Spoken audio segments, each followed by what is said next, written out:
Con esta cebadura no vamos pa' ningún lado. Hay que cambiar la hierba, hay que cambiar que el mate está lavado. Que el mate está lavado, compadre, que el mate está lavado.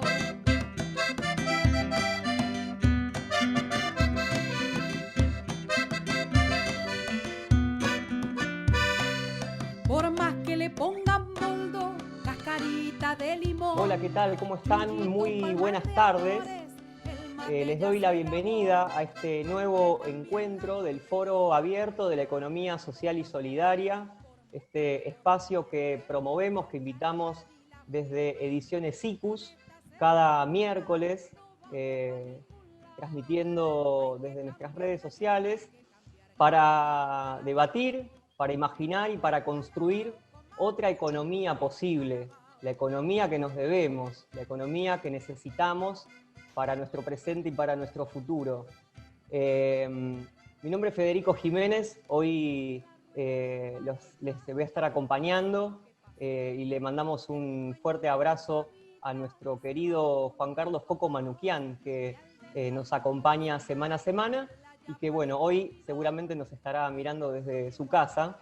Él acostumbra ser el presentador y moderador de este encuentro y además quien ideó esta propuesta de foro abierto que ya va por su 13ª edición. Y hoy tenemos el agrado de compartir el diálogo con 4 participantes, oradores, que nos van a contar sobre su trabajo, sobre cómo se insertan sus actividades en esta trama de la economía social y solidaria. Bien, hoy contamos entonces con la presencia, con la participación de Gabriela Schiavoni, Jimena Carreras Doallo, Edgardo Torres y Alejandro Gabriel Signorelli, que a medida que vayan tomando la palabra les iré haciendo su debida presentación. Esta iniciativa del Foro Abierto de la Economía Social y Solidaria, que empezamos allí por el mes de agosto, es llevada adelante por la Fundación SICUS, el Centro de Integración, Comunicación, Cultura y Sociedad, ese es nuestro nombre integral.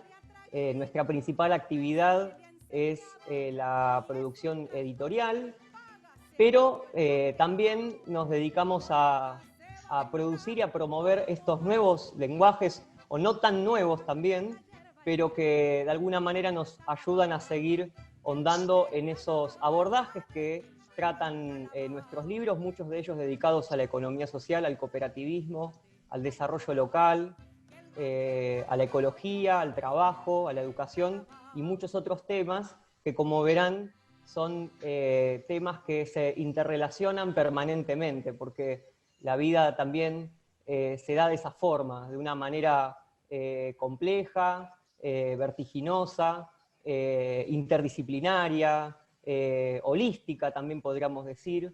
Y también de alguna manera este encuentro se propone recuperar esa complejidad, esas múltiples miradas, porque en definitiva se trata de encontrar esa pluridiversidad de expresiones y de esa manera, bueno, construir ese camino que nos proponemos.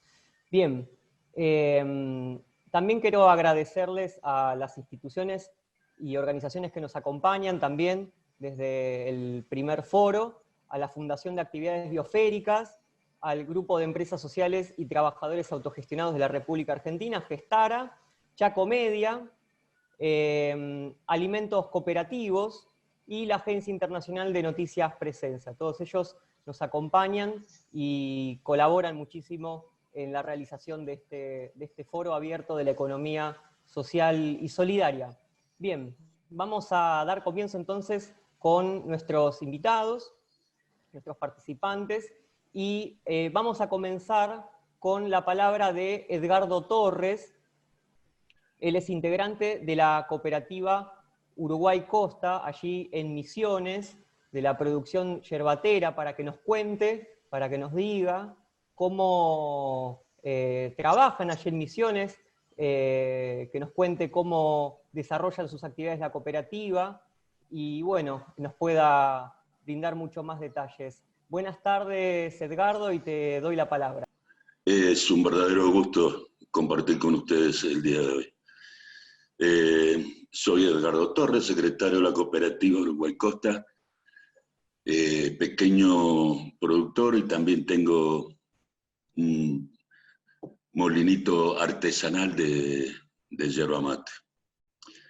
Creo que para comprender el origen de nuestra cooperativa y el desarrollo es necesario primero comentar un poquito la historia y geografía de la yerba aquí en la zona, que seguramente en parte ustedes la conocen.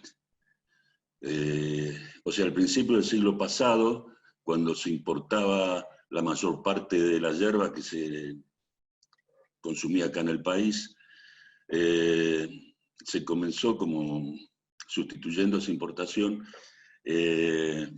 no solo la cosecha de la yerba de monte, sino también a la plantación de superficies importantes, que lo hacían empresas que venían generalmente una de Brasil, otra de Buenos Aires, hasta que los colonos en pequeñas superficies se fue difundiendo el cultivo. Cada familia de colonos llegó incluso a tener un secadero. Luego esa yerba seca se transportaba a Santa Fe, Rosario, Buenos Aires, donde los molinos molían y la envasaban y distribuían. Se presentaron ciclos muy marcados de debacle, digamos, de la producción y renacimiento del cultivo, lo cual trajo aparejado la mayor intervención del Estado, incluso comprando yerba, un mercado comprador de yerba, y estacionándola, hasta llegando en momentos a prohibirse la cosecha, que en momentos que los productores la pasaban muy mal. A la salida de cada ciclo se observó una concentración en el secado y en la molienda de la yerba. Llegando estas superficies nuevas a tener grandes secaderos, y en este momento 5 o 6 molinos concentran el 90% de la producción. Y lo más grave todavía, los molinos hasta ahora compraban mucha yerba a los pequeños colonos, pero se prevé un cambio en la tecnología que hace que los grandes molinos plantan grandes superficies de yerba, se cosechan mecánicamente todos los años. Hay que aclarar que la yerba exige, su cosecha manual exige un número de gente muy importante. Se dice la cosecha de yerba, le decimos la tarefa. Hay muchas historias, películas sobre la vida de los pobres tareferos. Eso seguramente se va a ir perdiendo, se va a hacer la cosecha mecanizada, el cultivo se va a degradar rápido, 10, 15 años probablemente, y después van a volver a plantar y serán ciclos uno tras otro que va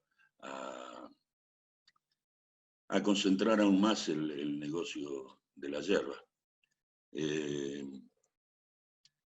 La tendencia es que definitivamente desaparezcan los productores de 5 a 15 hectáreas, lo han estado haciendo en los últimos 15, 20 años, y bueno, los tareferos también. Nuestra región en el noreste de Corrientes, limítrofe con Misiones y Brasil, es una zona marginal para el negocio de la yerba, y si bien son suelos que participan del mismo suelo laterítico colorado de Misiones, es una superficie pequeña en una provincia muy grande como la de Corrientes, y estamos condicionados a la comercialización de nuestro producto con 2 molinos. En estas condiciones nos planteamos en estas condiciones históricas y geográficas, nos planteamos juntarnos entre los más pequeños, porque no veíamos muchas posibilidades de subsistencia, sobre todo en una zona que compite no solo con la ganadería, sino con la forestación. En este momento la actividad forestal acá en la zona es muy fuerte y es la que mantiene la actividad económica de la ciudad, de los pueblos, de la población de la zona. Pero vimos que la conformación de la cooperativa no lo podíamos hacer solamente los pequeños. Pequeños hablo de producciones de 5, 2, 3, 5, 10 hectáreas, sino que teníamos que tratar de incluirnos a productores de mayor tamaño. Hay un problema en general, acá somos todos propietarios del terreno y bueno, muchas veces en época de buena el que tiene 15 o 30 hectáreas se cree que está en las nubes y no comprende que los intereses son comunes con el mediano, con el pequeño, incluso con el propio peón forestal. O sea que la limitación grande pasa por los grandes molinos, que son los que concentran y marcan y fijan los precios de comercialización. No solamente los precios, sino las cantidades que ellos comercializan.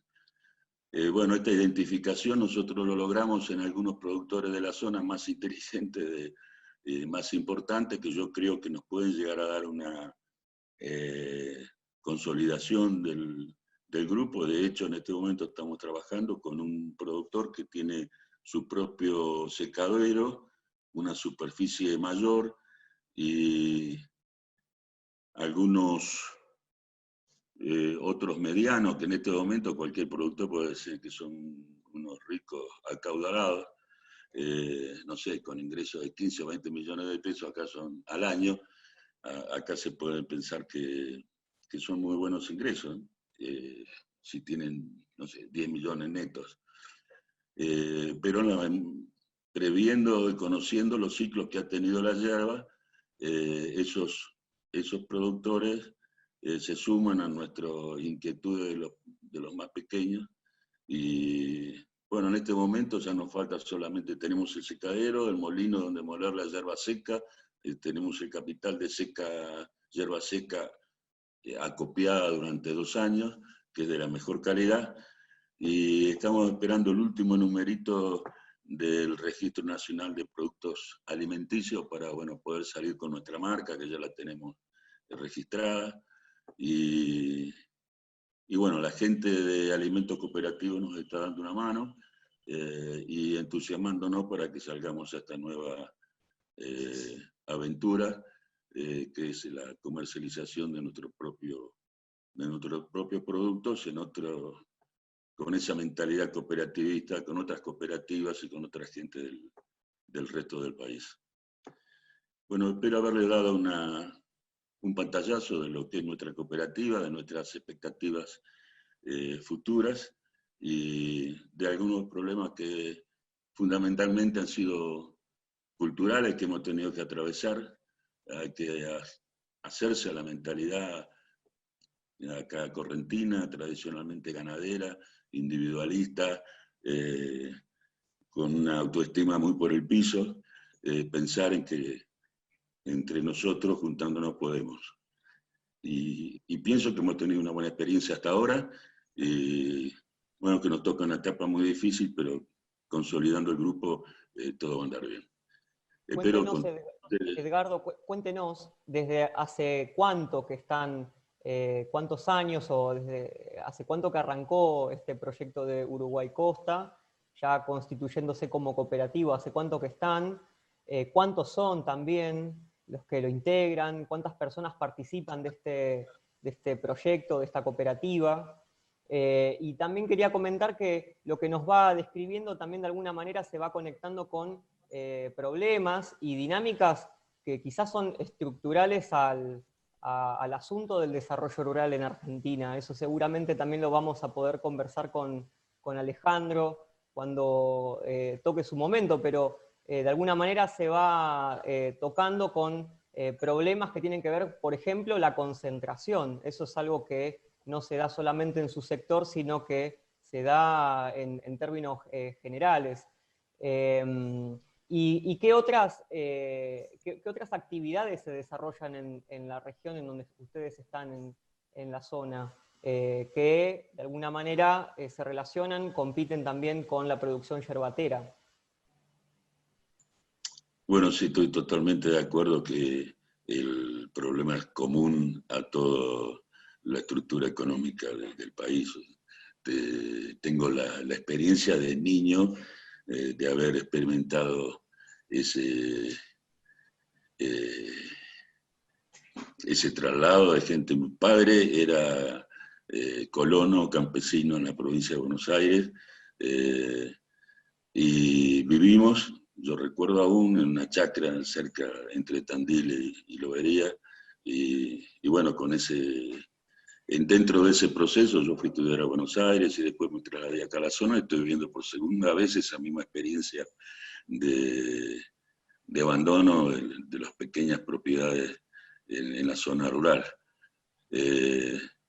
Nosotros acá somos un grupo de entre 20 y 30, estamos permanentemente en crecimiento, algunos que se van borrando, pero en promedio de 25 personas en la cooperativa, 25 productores.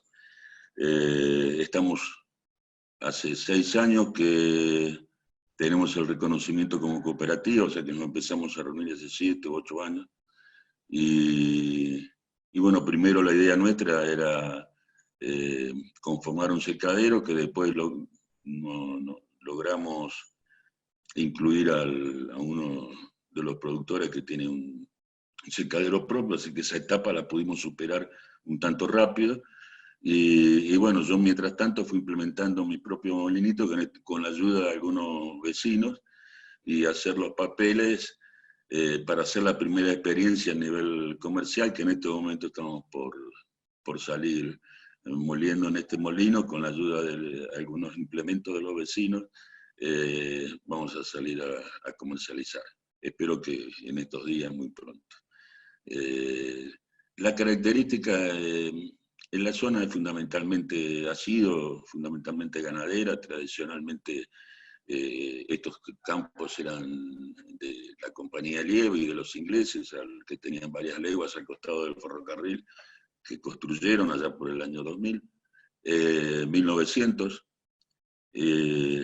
Y bueno, cuando no se exportó más carne al mercado de Mayfair en Inglaterra, esos campos fueron colonizados en parte en la zona pegada a la zona de Apóstoles, a la zona de Misiones, por colonos de origen ucraniano polaco. Y acá en la zona sobre el río Uruguay, más por algunos criollos que siempre ha habido descendientes de...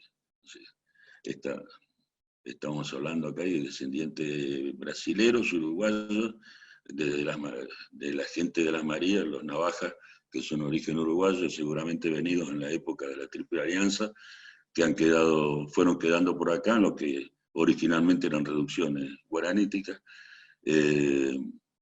Pero no hay otros cultivos que compitan con la yerba, o sea, la yerba de los productores más chicos tienen algo de yerba. Después ganadería y en superficie más grande forestación. Son empresas, algunas de ellas multinacionales, de mucha importancia a nivel en Chile, en Brasil, y que han llegado acá a la zona y prosperan los aserraderos. Toda la industria más importante es la del aserrío. Eso es un poco el perfil de acá de la zona. Edgardo, muchísimas gracias por esta caracterización y contarnos sobre esta experiencia que tiene Uruguay Costa y, como ven, también la importancia de la colaboración vecinal, comunitaria, ¿no? La organización autogestionada, si se quiere. Le voy a pasar la palabra a Gabriela Schiavoni.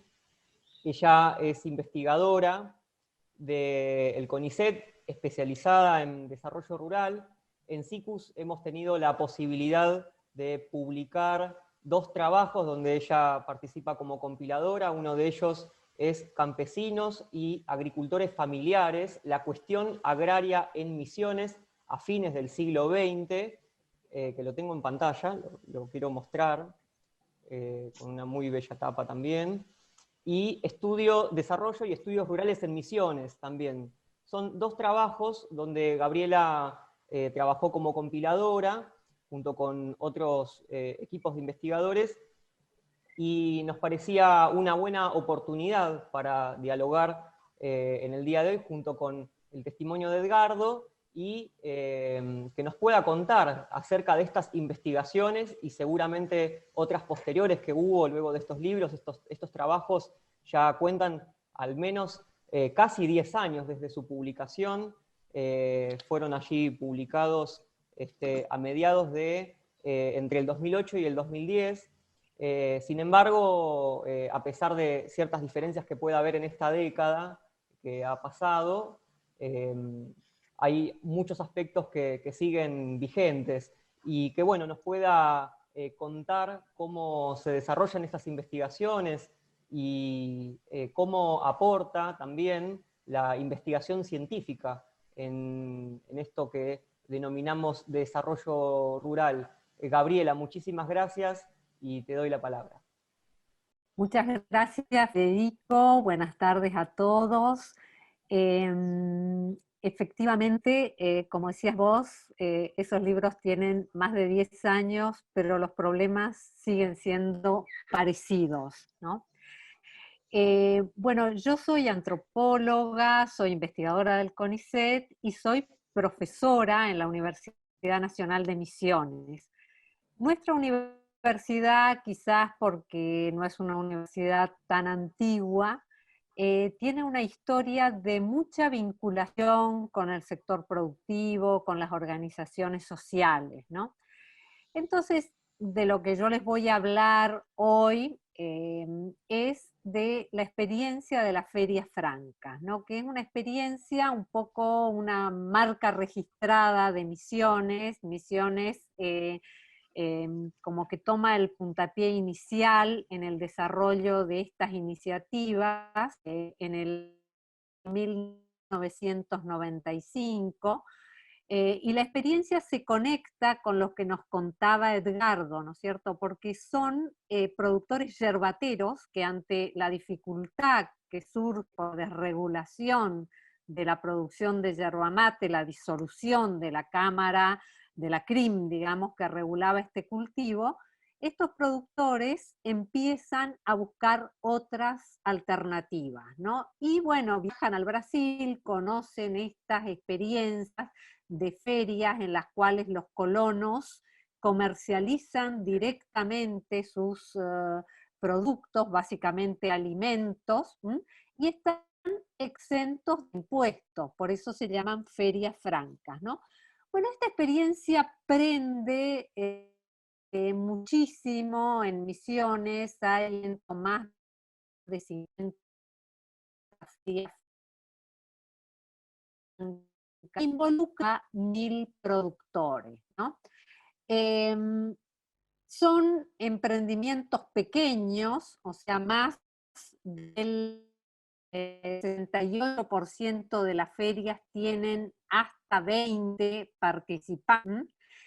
Y bueno, una de las dificultades que tiene este emprendimiento es el aumento de escala, ¿no es cierto? Los dirigentes agrarios, los técnicos que participan, digamos, en la experiencia de la feria, muchas veces se acercaron a nosotros, a los que estamos estudiando la problemática rural en Misiones, para plantearnos esta dificultad, o sea que las ferias no pueden convertirse en organizaciones más complejas. Por ejemplo, hubo iniciativas para que se crearon en la provincia mercados concentradores para que los pequeños productores comercialicen centralizadamente su producción, y sin embargo esto no resultó del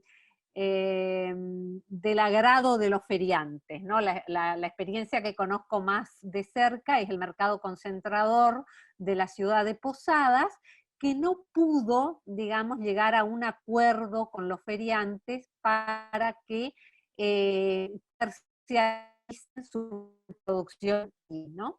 Entonces nosotros, como investigadores, empezamos a estudiar las ferias como organizaciones, ¿no?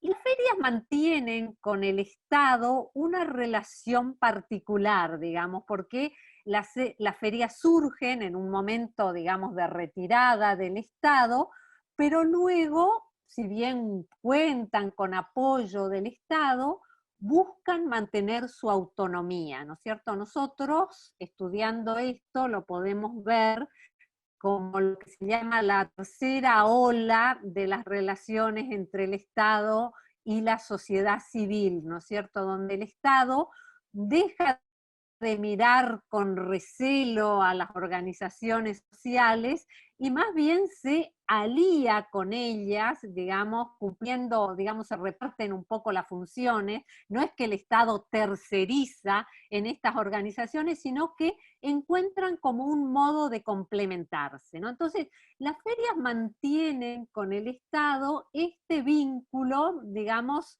de autonomía relativa, ¿no? Y es en ese marco que hay que entender la cuestión de la dificultad para cambiar de escala. De algún modo, las organizaciones de feriantes, digamos, eligen mantener una dimensión del emprendimiento que les permita controlarlo. O sea, de algún modo ellos no quieren, digamos, perder la autonomía que ganaron en la etapa de retirada del Estado, ¿no? Entonces, las ferias prefieren multiplicar puntos de venta y no convertirse en organizaciones más grandes. Los propios feriantes también tienen esa estrategia. En vez de agrandar sus puestos, lo que hacen es participar en varias ferias simultáneamente, ¿no? Entonces, bueno, uno se interroga en qué puede hacer el Estado acá, ¿no?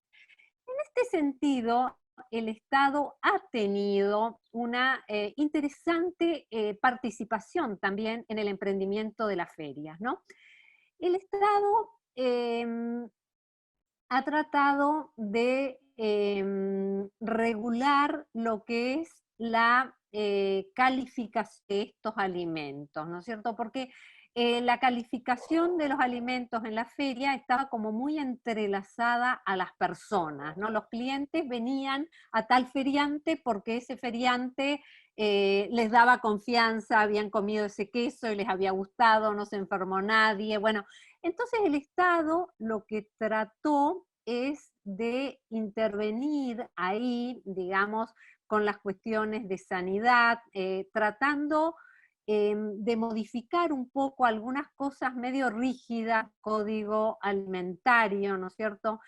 Por ejemplo, se trabajó en la reglamentación de elaboración artesanal de alimentos para poder convertir las cocinas de las casas de los productores en salas de elaboración, con algunos requisitos, ¿no es cierto? La cuestión del agua, se controlaban las cocinas, o sea, los feriantes decían, están vigilando mi cocina, que no entren los gatos, bueno, pero tratar de adecuar, digamos, los criterios estatales de calidad de los alimentos y las condiciones de los feriantes, ¿no? También en la provincia de Misiones se avanzó mucho en la cuestión de las leyes sobre agroecología, ¿no es cierto?, para tratar de valorizar estos alimentos que se comercializan en la feria como producción agroecológica. Todo esto, bueno, está en proceso, ¿no es cierto? No ha sido fácil porque también significa que los productores tengan que ajustar sus esquemas productivos a ciertos requisitos, y eso, bueno, lleva tiempo, ¿no es cierto? La reconversión a la agroecología es un proceso largo, ¿no? Pero, en definitiva, es una experiencia muy interesante que se va enriqueciendo, se va diversificando. Si bien, bueno, tiene ese problema que no puede ser la solución para todos los pequeños agricultores de la provincia, sino que es una de las tantas estrategias que se plantean, ¿no es cierto? Después nosotros tenemos un importante movimiento cooperativo, donde están las cooperativas de yerbateras, etcétera, etcétera, pero son como distintas líneas que tiene la provincia para trabajar el tema de la pequeña agricultura. Bueno, más o menos eso era lo que yo les quería comentar. No sé, Federico, por ahí me podés sugerir algunas líneas que me olvidé de decir. Sí, bueno, en primer lugar, hay un elemento que destacás que tiene que ver cómo la dimensión económica, la coordinación económica de esas ferias se da en una trama muy íntima, es decir, desde el punto de vista que participan las familias, y esos trabajadores organizan su trabajo en torno a un trabajo familiar. ¿Cómo sería interesante que puedas por ahí contarnos bueno, cómo se estructura estas relaciones que en definitiva vos resaltabas? Hay una afectividad en buscar ese producto por una cuestión de que conocen a su productor, y esto, bueno, modifica la manera en la que nos relacionamos con esos productos, y obviamente en cómo se elaboran. Y también quizás una pregunta más científica, más analítica, desde las ciencias de donde vos provenís, cómo las ciencias antropológicas pueden colaborar en comprender o explicar la manera en que se dan nuestras tramas de relaciones productivas, en este caso en el ámbito de la agricultura familiar y del trabajo rural. Bueno, bárbaro, porque me permite desarrollar cuestiones que por ahí no dejé de lado, ¿no? El tema del carácter familiar de las ferias, ¿no? Es un poco la fortaleza y la debilidad, si querés, del emprendimiento, ¿no? Es fortaleza porque, bueno, es una coordinación, digamos, muy directa, digamos, si bien las ferias tienen reglamentos, son asociaciones, pero funcionan primordialmente en base a relaciones cotidianas, relaciones de vecindad, relaciones, bueno, de parentesco, eh, y en ese sentido son muy, muy poco burocráticas, pero al mismo tiempo eso le da un carácter muy plural, ¿m? Y muy difícil de encaminar, digamos, a formatos más socializados, ¿no es cierto?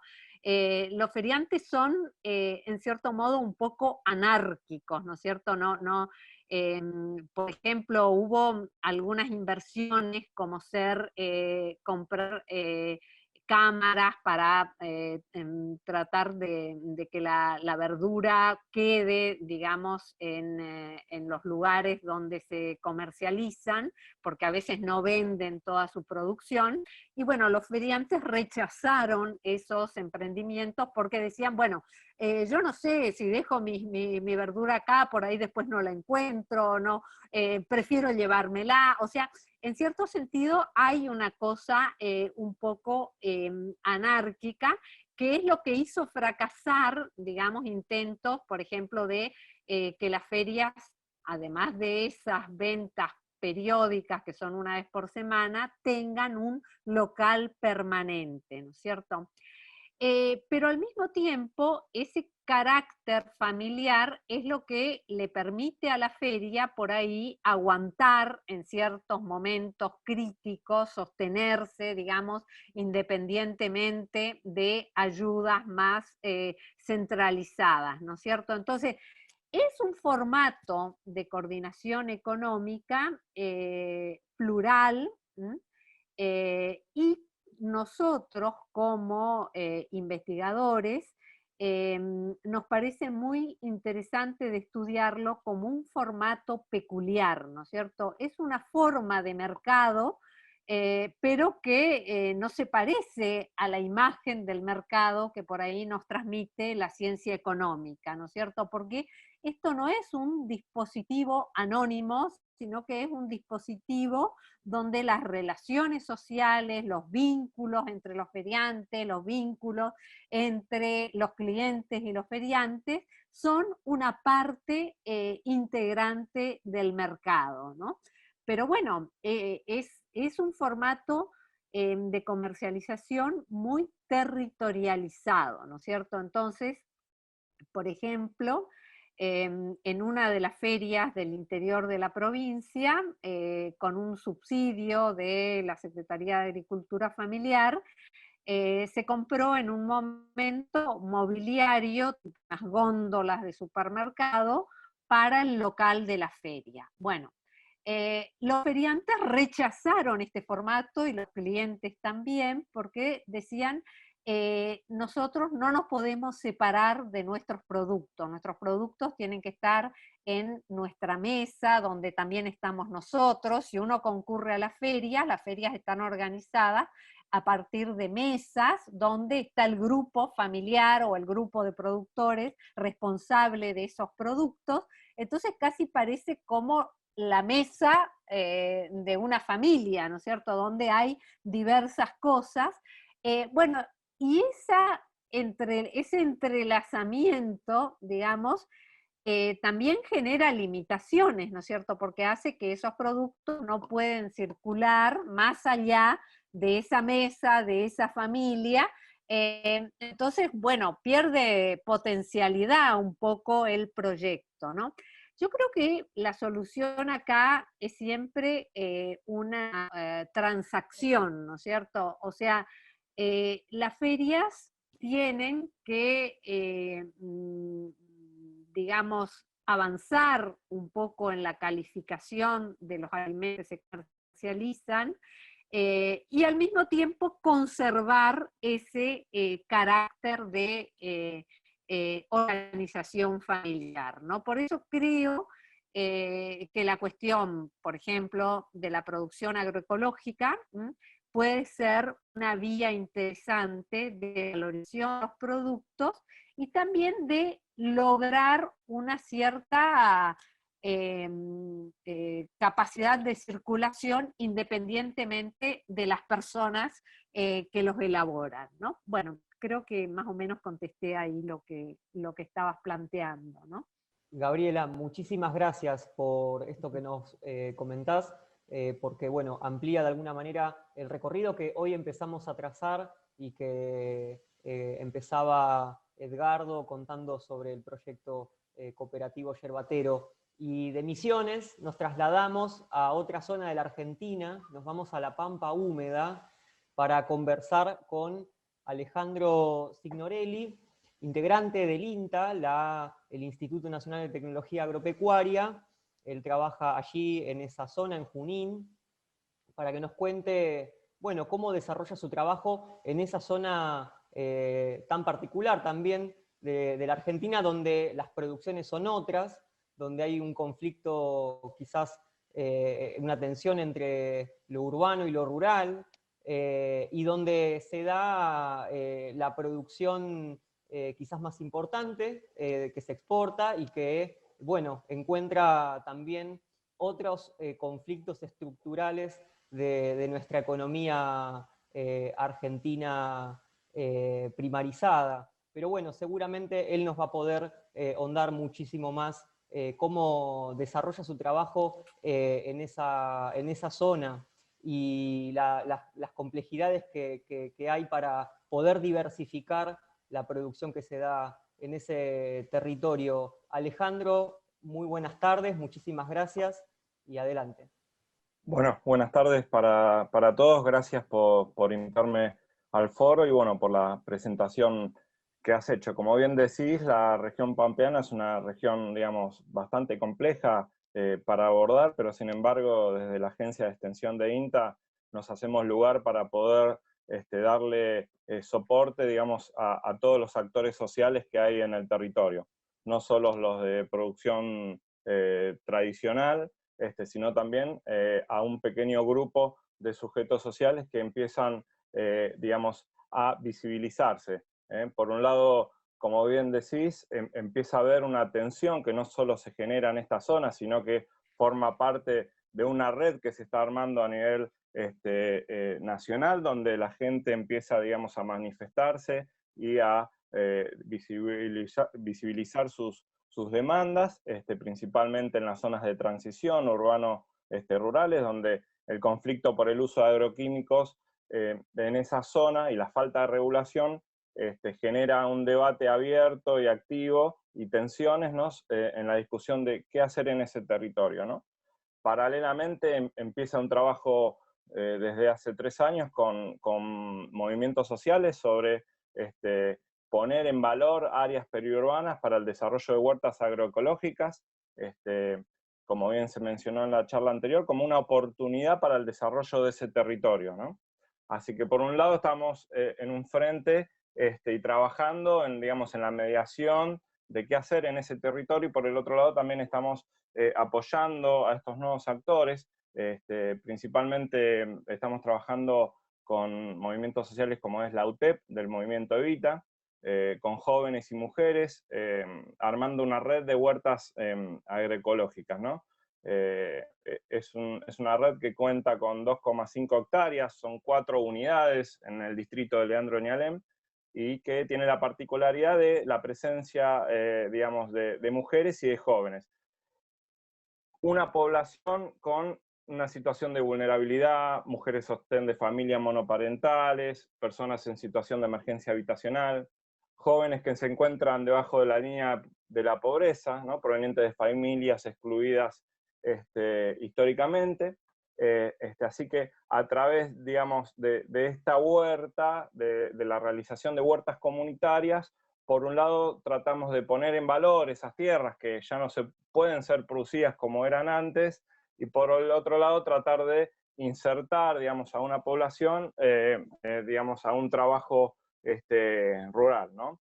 No es una tarea fácil, porque no es fácil transformar, digamos, un desocupado en un productor rural, en un productor huertero, con todos los problemas que hay. Y también no es fácil pasar de trabajar en lo que es, por ejemplo, con el programa Pro Huerta, ¿no? Donde uno trata de llegar con la semilla y la producción de huertas familiares para la autoproducción de alimentos y el autoconsumo y la soberanía alimentaria, y dar ese saltito de la huerta en casa a una huerta comunitaria productiva que no solo abastezca, digamos, al autoconsumo de los que integran, sino de que generan un excedente para la venta dentro de la comunidad. Tenemos ya antecedentes de una feria local, conformada también por productores agroecológicos, que bueno, estos nuevos productores se fueron insertando, pero hasta que tuvimos este año suspendida, ¿no? Por el tema de la pandemia. Aparecen muchos obstáculos cuando uno empieza a trabajar en el desarrollo de estos territorios. Si bien tenemos la gente que tiene una ayuda económica, que en este momento a través del Potenciar Trabajo se está aplicando para acompañar a las huertas, pero nos encontramos con otros obstáculos como comprar la bomba centrífuga, comprar los caños de riego, armar el invernáculo, ¿no? Todas cuestiones de infraestructura que necesita una erogación importante de dinero. Y si bien hay muchos proyectos ejecutándose y dando vueltas, los tiempos no son, digamos, los mismos que la gente. A esto le sumamos que desde que empezamos a preparar un suelo, hacemos intervención, hacemos la capacitación de la gente que está involucrada, hasta que cosechamos algo y lo vendemos, puede llegar a pasar 6 meses, ¿no? Y en esos 6 meses, mientras tanto, bueno, hay que sostener al grupo, hay que sostener el lugar, y vamos avanzando en otros aspectos, ¿no? Pero bueno, lo importante, digamos, es trabajar en cómo, digamos, estos nuevos actores se convierten, no los convertimos, sino que se convierten o se apropian, digamos, de ese territorio para la producción de huertas agroecológicas, ¿no? En forma, digamos, paralela está este conflicto que está dando vuelta, que digamos, es interesante ver cómo también a partir de grupos de autoconvocados se empiezan a manifestar y empiezan a poner en evidencia su pensar y su sentir sobre lo que está pasando en el territorio, ¿no? Y ahí empiezan a aparecer los conversatorios, estos foros, mesas de trabajo, mesas de economía social, de agricultura familiar, bueno, empiezan a crearse un montón de espacios que antes no había.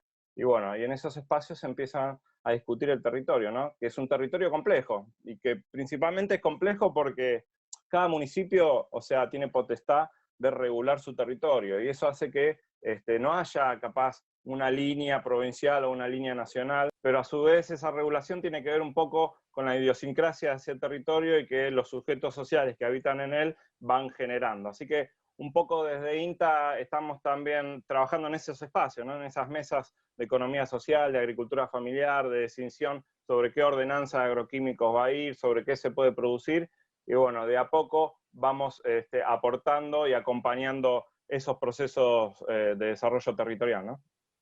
Es necesario también que los técnicos y los servidores del Estado estemos capacitados en este sentido.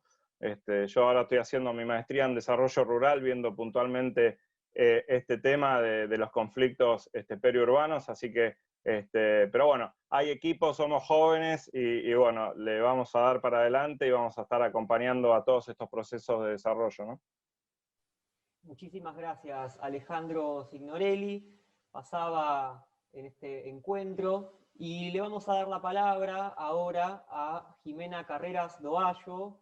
Ella es doctora en Ciencias Sociales y Humanas, licenciada en Comunicación Social por la Universidad Nacional de Quilmes, y participa de la revista Fronteras y del proyecto El Sur también publica de la Universidad Nacional de Quilmes, y también tenemos el inmenso agrado de contar publicaciones que cuentan con trabajos suyos, uno de ellos, uno de los más recientes, y que a propósito se puede descargar de manera gratuita, tanto en la página de Ediciones ICUS como en la página del CEAR, de ese centro de estudios que pertenece a la Universidad de Quilmes, Género y Ruralidades en el Agro Latinoamericano. También participa del trabajo Entre Viejos y Nuevos Populismos, ella ahí es compiladora, junto con Graciela Mateo, y también participa de un trabajo quizás un poquito más viejito, que se llama Aportes, Sujetos y Miradas del Conflicto Agrario Argentino 1910-2010. Bueno, Jimena, muchísimas gracias por tu tiempo, por sumarte a esta mesa de encuentro, y bueno, sería muy grato que nos cuentes cómo llevas adelante tu tarea allí en la Universidad de Quilmes, una universidad muy comprometida también con la economía social, desarrollando muchísimas estrategias, y también con el campo editorial, como es la experiencia del Sur también publica. Sí, la verdad es que sí. Primero quisiera agradecerles, la verdad es que para mí es un gustazo y un orgullo poder participar. Les cuento de un modo breve, pero con mucho compromiso, los dos proyectos, porque la verdad es que para mí son gran parte de lo que da mucho sentido de lo que hacemos desde la universidad y de los espacios vinculados al territorio. En uno de esos ICUS también participa de un modo activo, así que para mí también es muy importante. Eso viene a cuento también de, digamos, en parte de la cuestión de la formación y en parte de la relación con la universidad. En ese punto me parece que es importante. Fronteras inició siendo un proyecto que ya ahora tiene 12 ediciones, vamos por la 11, estamos editando la número 12, es una revista que nace en el seno de la licenciatura en Comunicación Social de la Universidad Nacional de Quilmes. se realiza con 8 cursos vinculados a la gráfica de la carrera. Los que escriben son estudiantes y graduados. Los que editamos somos los docentes, que estamos a cargo de esas materias. Es parte de una práctica pedagógica, las notas salen de las diferentes materias y son hechas por los estudiantes y los graduados para que escriban sobre lo que les interesen en el marco de las diferentes, más que no tiene que ver con materias solamente libres, sino vinculadas a la cuestión periodística. Es una revista de interés general, pero es una revista universitaria. Tiene precio de tapa, pero es más simbólico que otra cosa. En estos 12 números han salido, menos el último por la pandemia, han salido en papel, y la idea es que vuelvan a salir en papel. De todos modos, tenemos espacio en las redes y también tenemos página propia, que es fronteras.web.unq.edu.ar, y estamos en las diferentes redes sociales. Y ahí subimos las notas, subimos las imágenes con sus créditos, y la verdad que es un verdadero gusto poderlo hacer desde la universidad, porque es la primera revista que la universidad lanza desde la carrera en sus 31 años, así que para mí ser parte de ese grupo es un gusto. Entre los desafíos está avanzar en la distribución, porque de momento tiene una distribución entre el territorio y la comunidad, avanza sobre la región en donde nosotros estamos instalados, pero más que nada por el esfuerzo nuestro, digamos, de docentes, estudiantes y graduados. Esta revista salió por primera vez en septiembre de 2014, y en este punto, como proyecto editorial, tiene manual de estilo, formato, revisamos las notas, las editamos como cualquier otro tipo de publicación periódica. Sale 2 veces al año, más notas que puedan salir dentro de y que se puedan publicar en la web, de modo, por ejemplo, de dossiers. Enlazado a esto está El Sur también publica. ¿Por qué enlazado a esto? Porque la revista Fronteras, cuando tiene su presentación oficial, lo hace dentro de El Sur también publica, donde además participo dentro de ese proyecto. Es un proyecto de extensión que nace en 2011 en la Universidad Nacional de Quilmes también. Somos 26 integrantes, más las editoriales que participan. El Sur también publica, tiene todos los años una fiesta, que es la fiesta del libro y la revista, en donde participa SICUS, entre otras alrededor de 200 editoriales. Se hace en el centro de la universidad, en el Ágora. Una de las cosas más lindas es toda la organización de este evento. Este año no se puede hacer, nuestra universidad, con su compromiso con la comunidad, tiene la responsabilidad y el orgullo de poder colaborar con la comunidad. Es casi un hospital en este momento, de primeras, no de personas que estén graves, pero sí de cuidados leves. Más la parte de CIT, que se encarga de estudiar los test, digamos.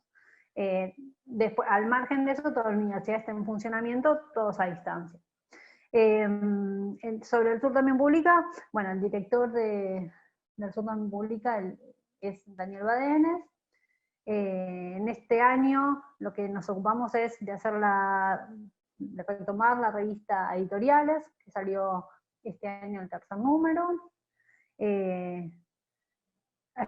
Este año hicimos el ciclo de entrevistas, que recupera algunas de las actividades que hacíamos en la fiesta del libro y la revista, y otras que no las hubiéramos podido hacer si no hubiera sido a distancia. Entonces fue como una oportunidad, posibilidad, básicamente por las distancias, por los tiempos, etc.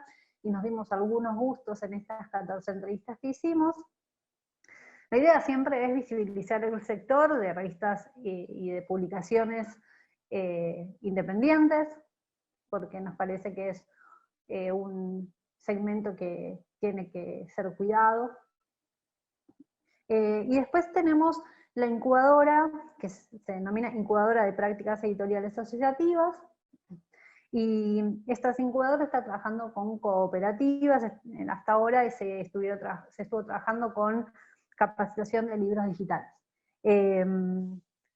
Seguimos de modo constante con el relevamiento de editoriales independientes, y lo que se organizó de un modo más sistemático es también la página, que es leace.web.unq.edu.ar.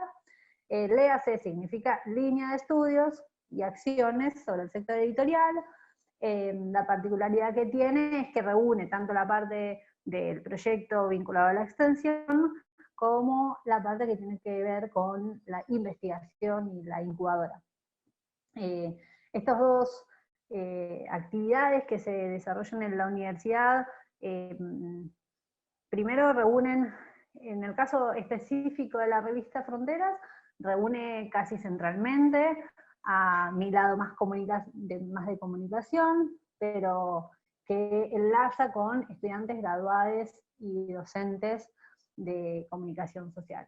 Y por el lado del Certamen Publica, la particularidad es que sus integrantes no solamente son docentes, estudiantes y graduados, sino que también hay no docentes, hay personal de administrativo y de servicios, hay personas de la comunidad, y eso hace que nuestro proyecto esté integrado por diferentes miradas, por diferentes aportes, y también por poder entender esta problemática respecto del mundo editorial desde muchas más aristas.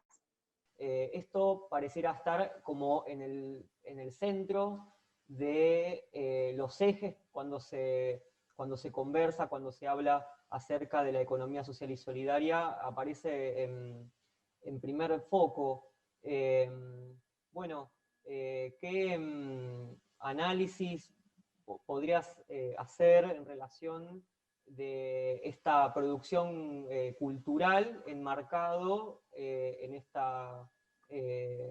este territorio o espacio que es la economía social, que no se limita únicamente a la producción de alimentos, aunque está cobrando una relevancia notable, con lo que decía, por ejemplo, Alejandro, con la cuestión de la producción agroecológica, pero existen otras dimensiones. Una de ellas es la dimensión cultural, la producción simbólica y de sentido.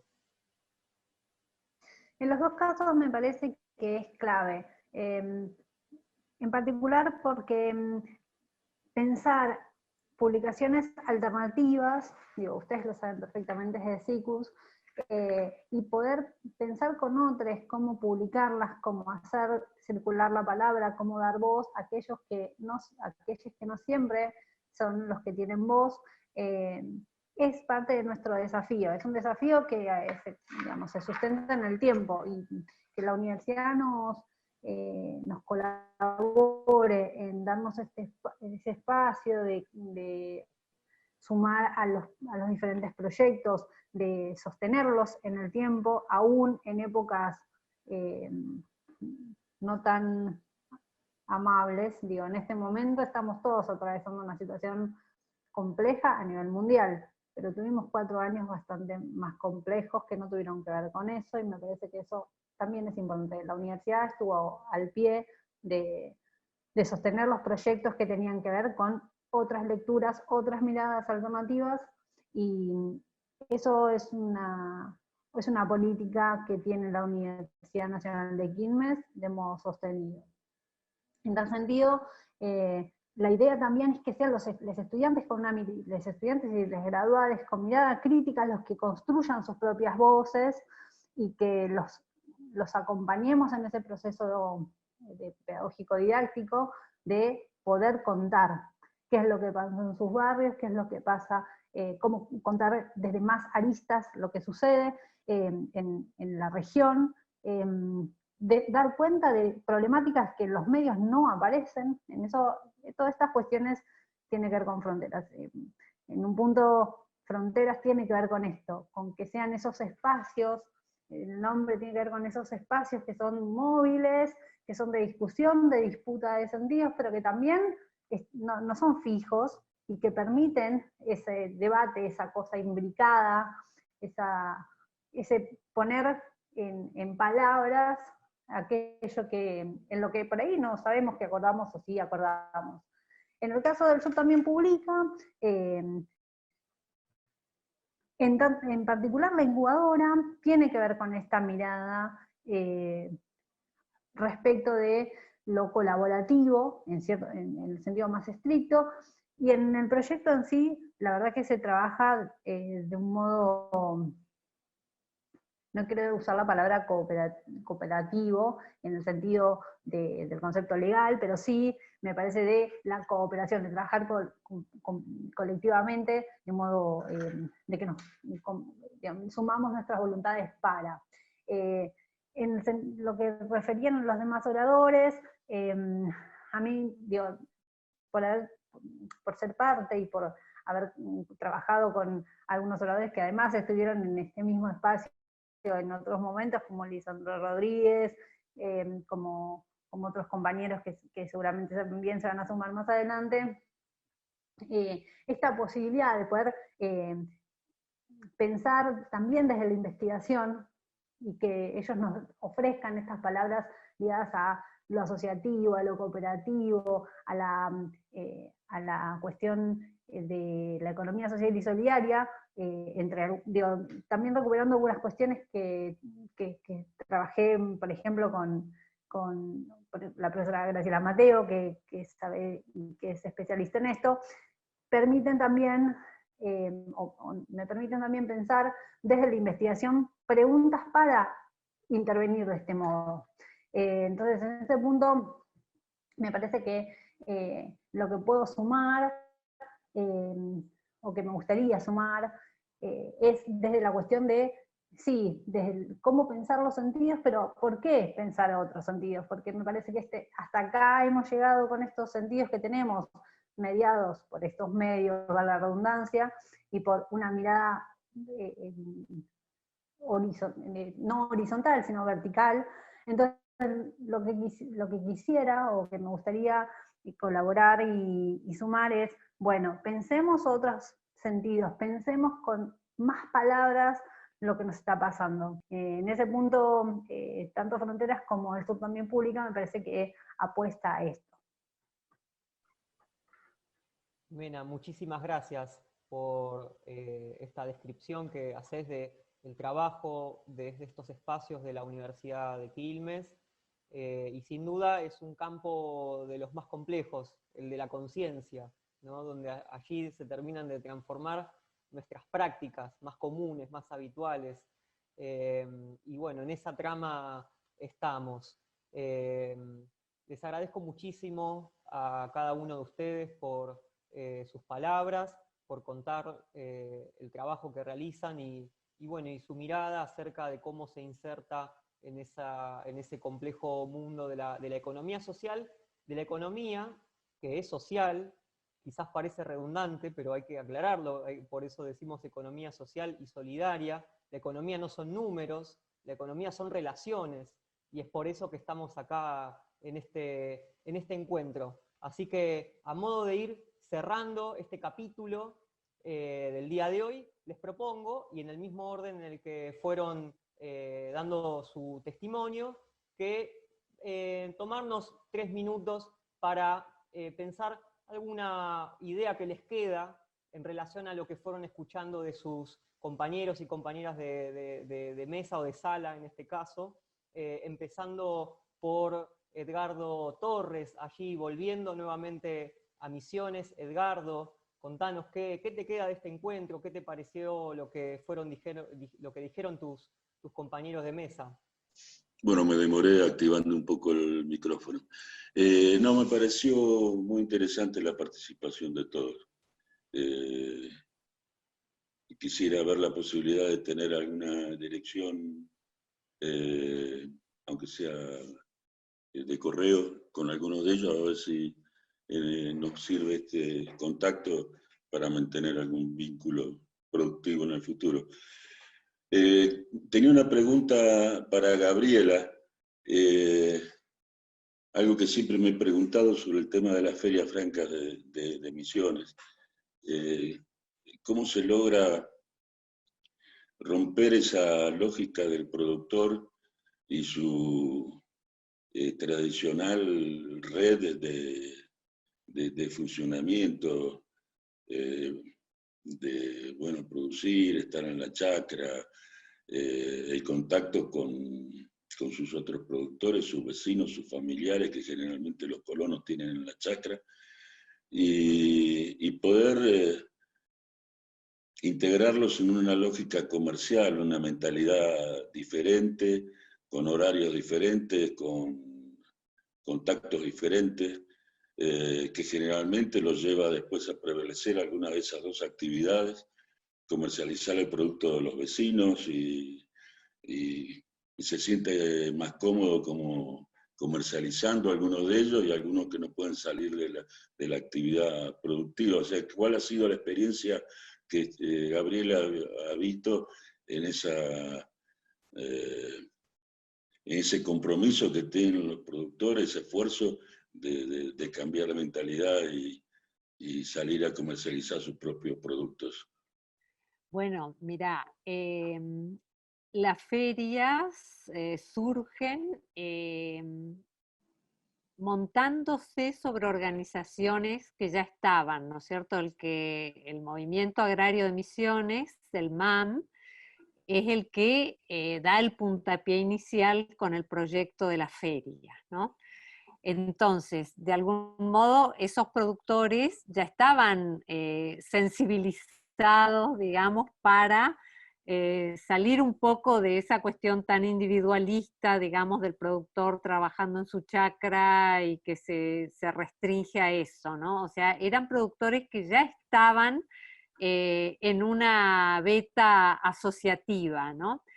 Y en otras ferias del interior de la provincia también, digamos, el proyecto de la feria se montó o sobre grupos del programa social agropecuario, o sobre grupos de una ONG que fue que es todavía activa en la provincia, pero que tuvo mucha importancia, que es el INDES, donde trabajó mucho con la sociedad civil, armando organizaciones, y entonces el proyecto de la feria, digamos, aprovechó ese impulso que ya tenían esas organizaciones. También en Posadas se monta sobre organizaciones preexistentes, ¿no? Y es cierto, esa tensión entre, bueno, dedicarme a comercializar o a producir está presente entre los feriantes, ¿no? Hay algunos que les parece que es perder el tiempo comercializar, ¿no es cierto? Porque hay que estar mucho tiempo atrás de la mesa y por ahí no pasa nada. Y dice, yo en mi chacra, yo constantemente tengo cosas para hacer. Entonces, bueno, destacan a algunos miembros de la familia para que se dediquen a la comercialización y ellos se quedan en la chacra, ¿no? Y algunos directamente desertaron del proyecto por que les parecía muy oneroso en tiempo la tarea de comercializar, ¿no es cierto? Que además, bueno, tuvo que movilizar capacidades que por ahí los productores no tenían, ¿no es cierto? Hubo que enseñarles a vender. ¿M? Y eso fue todo un desafío, ahí participó el INTA, participaron también el programa social agropecuario, enseñándole a los productores a vender, a presentar su producto, bueno, una serie de cuestiones que tuvieron que ver con la capacitación. O sea, efectivamente es un proyecto que tiene mucho trabajo por detrás, ¿no es cierto? No es de la noche a la mañana que un agricultor se vuelve feriante. Y mantener las dos identidades siempre es difícil, pero es la clave de la feria, ¿no? O sea, donde el feriante empieza a vender cosas que no produce directamente, bueno, ahí las organizaciones enseguida le llaman la atención, ¿no? Pero bueno, sí, es un proyecto que tiene mucho trabajo por detrás y mucho trabajo para hacer todavía, ¿no? Bueno, no sé si contesté tus inquietudes. No, gracias, muy bueno. Bueno, Gabriela, y de paso con esta pregunta que te hace Edgardo, darte el pie también para dar tu cierre de este encuentro y qué podrías tomar de lo que se dijo en esta tarde. Bueno, la verdad me resultó muy agradable el intercambio, conocer experiencias, qué sé yo. Yo estoy muy próxima a la zona donde está Edgardo y la verdad que no conocía la cooperativa, ¿no es cierto? Claro, para mí Liebig es playadito. Y entonces, bueno, me parece muy interesante, digamos, toda esta experiencia. En Misiones también, bueno, ustedes tuvieron a Lisandro Rodríguez, participó en el foro anterior, pero digamos en Misiones también se está con mucha inventiva tratando de diseñar nuevas estrategias para valorizar la yerba mate, ¿no es cierto? La cuestión agroecológica, orgánica, porque siendo que la yerba, digamos, es un producto más que tiene una lógica industrial, tratar de llevarlo hacia una lógica diferenciada, artesanal, bueno, todo eso es un desafío, ¿no es cierto? Bueno, también la experiencia que contó Alejandro es muy interesante, ¿no es cierto? Esa cuestión que también está presente en el proyecto de las ferias francas, de lo rururbano, como le llamamos nosotros, ¿no es cierto? Esas áreas ahí de transición y de fricción, digamos, que son muy interesantes para trabajar. Antes los que nos dedicamos a desarrollo rural no tomábamos en cuenta para nada la ciudad, y realmente cada vez es más frecuente esta mezcla, ¿no es cierto?, esta hibridez de los fenómenos, y que los hacen muy interesantes también, ¿no?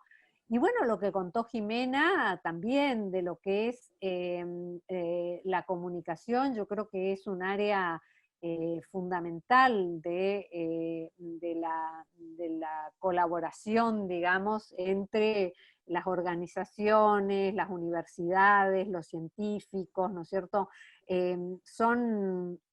Digamos, estamos cada vez más insertos en estas redes sociotécnicas, digamos, donde el conocimiento está metido totalmente en las actividades productivas, en el día a día.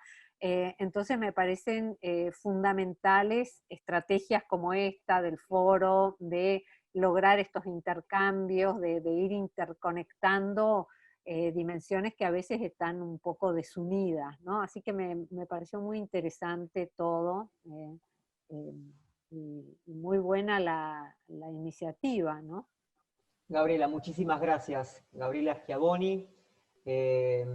Y le paso la palabra a Alejandro Signorelli para que también dé su cierre de este encuentro. Bueno, gracias. No, me parece que un poco rescatar de todo lo que hablamos es la importancia de crear espacios participativos, espacios de consenso, donde todos los sujetos que estamos en el territorio nos sentemos a discutir cómo se produce, qué incentivos puede haber, y un poco ir construyendo este ordenamiento territorial que la ausencia provoca, ¿no?, estos conflictos, y esta incertidumbre a la hora de producir y desarrollar, digamos, este periurbano. Así que desde INTA, nada, celebramos los foros, celebramos las mesas de trabajo, y todos los procesos de articulación con todos los sujetos del territorio, ¿no? Pero muchas gracias, y para cerrar le dejo la palabra a Jimena nuevamente. Gracias. Primero me parece que lo que nos reunió de algún modo a todos tenía bastante que ver con la investigación, la extensión, desde un lado u otro, la docencia y la formación, los diferentes aspectos. Y creo que también tanto INTA, las universidades, CONICET, pero también los productores son las partes clave, que es lo que nos permite entender nuestro propio funcionamiento y cómo entender. Y si no nos ponemos en contacto, es imposible. A ver, en contacto, en comunicación, discutir cuáles son nuestras problemáticas. Digo, en ese punto, tanto el rol que tiene Gabriela como el rol que presenta Edgardo, como lo que estaba presentando Alejandro, tiene que ver con esta posibilidad de ponernos en diálogo, de ver qué es lo que podemos hacer entender en el tiempo para poder seguir desarrollando nuestro país como tal, en gran medida. Eso por un lado. Por otro, me parece que una cosa que a todos nos apareció, pero de un modo, o que nos aparece, pero de un modo de los costados, digamos, es la figura del Estado. Sigo entendiendo como que es un protagonista clave, el Estado en el sentido más amplio del término, del Estado-Nación.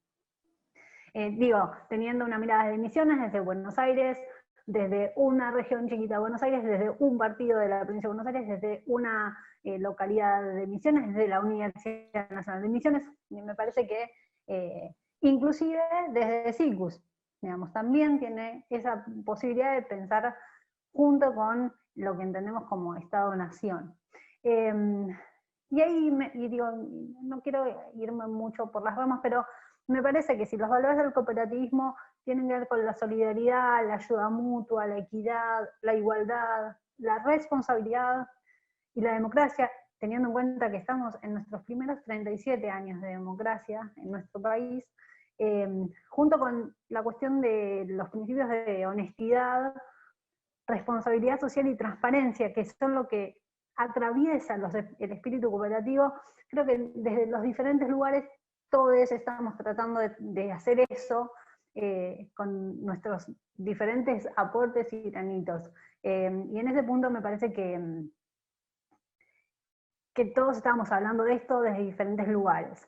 La verdad que a mí, yo la he leído a Gabriela, por ejemplo, entonces para mí es un gustazo estar sentada virtualmente al lado de Gabriela. En el caso, por ejemplo, bueno, recién lo habíamos contado, de Lisandro Rodríguez, haber leído cosas de Lisandro, en un punto es entender lo que hace Edgardo, ponerle cuerpo a eso, a ese trabajo de investigación que él estaba contando. Y en el caso respecto, por ejemplo, lo que estaba contando Alejandro sobre INTA, Alejandra de Arce, por ejemplo, que trabaja con cuestiones vinculadas a INTA, con mujeres en particular, también es entender esas otras dinámicas desde otras perspectivas ligadas a lo que estamos hablando. Acuerdo 100% con vos, Federico, en esto de la economía es social, pero sobre todo la economía es personas. Y si no podemos comprender esa primera parte, y segunda, que es una decisión política respecto de cómo esos recursos se distribuyen o de qué manera, entonces nos perdemos una dimensión enorme. Y para eso le ponemos palabras. En este punto llevo un poquito para mi área de donde me siento más cómoda y un poquito más capacitada por ahí, que tiene que ver con la comunicación y con el ponerle nombramiento a estas cuestiones, ponerlas en cuestión desde la cuestión de la comunicación. Así que muchísimas gracias. Jimena, muchísimas gracias a vos y a todos ustedes. Bueno, dando ese cierre quizás desde lo comunicativo, la sistematicidad, ¿no? Bueno, y agradecemos muchísimo a quienes se prenden, se suman a estas transmisiones al día de hoy. Quiero también destacar que el Foro Abierto de la Economía Social y Solidaria tiene algunos propósitos y objetivos que nos hemos propuesto, y que tiene que ver con visualizar y divulgar experiencias productivas desarrolladas por cooperativas, como el caso de Uruguay Costa que nos hablaba Edgardo, mutuales, organizaciones sin fines de lucro en general. Queremos a través de este foro promover las mismas como modelos alternativos, pero eficaces, que atienden y que resuelven incontables necesidades de la comunidad, priorizando la reproducción de la vida por encima del lucro. Alentar su multiplicación, por supuesto, de este tipo de emprendimientos en nuevos espacios, tanto profesionales como territoriales, a fin de cubrir demandas materiales e intangibles, de cuidado o culturales. También difundir y alentar el AINI, que es la reciprocidad, sostén y cosmovisión que nos precede, ¿no? Como la minga y otras experiencias de nuestra cultura profunda de la integración, de nuestra América, y pensar colectivamente pautas metodológicas que faciliten la puesta en marcha y el sostenimiento de los grupos. Son algunos de los propósitos y objetivos que nos describimos y que nos propusimos a la hora de llevar adelante esta experiencia. Hay otros más también, otros puntos que los pueden conocer en nuestro sitio web www.sicus.org.ar/comunidad, y allí van a encontrar todo el material que estamos elaborando semana a semana en el Foro Abierto de la Economía Social y Solidaria. Muchísimas gracias a todos ustedes y nos encontraremos nuevamente la próxima semana. Les saludo y saludo muchísimo, le doy muchas las gracias a nuestros participantes del día de hoy y será hasta la próxima.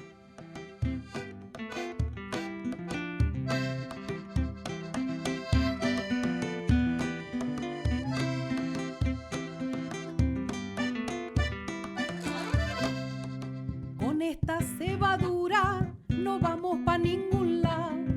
Hay que cambiar la hierba, hay que cambiar que el mate está lavado. Que el mate está lavado, compadre, que el mate está lavado.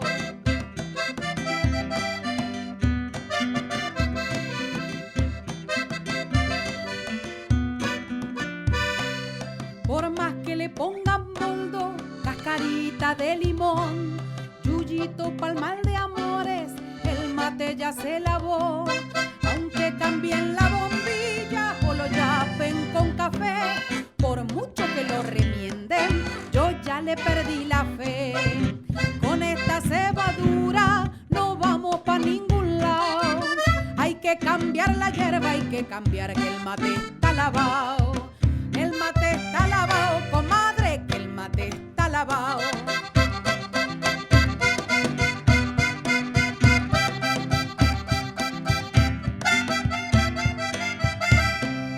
Con la rueda despareja, fíjense lo que pasó. El dueño de la pavita se va uno y toma dos, y al del lado pa' que se calle la yapa le convidó. Y cuando llegó aquí abajo, el mate ya se lavó. Con esta cebadura no vamos pa' ningún lado. Hay que cambiar la hierba, hay que cambiar que el mate está lavado. Que el mate está lavado, compadre, que el mate está lavado.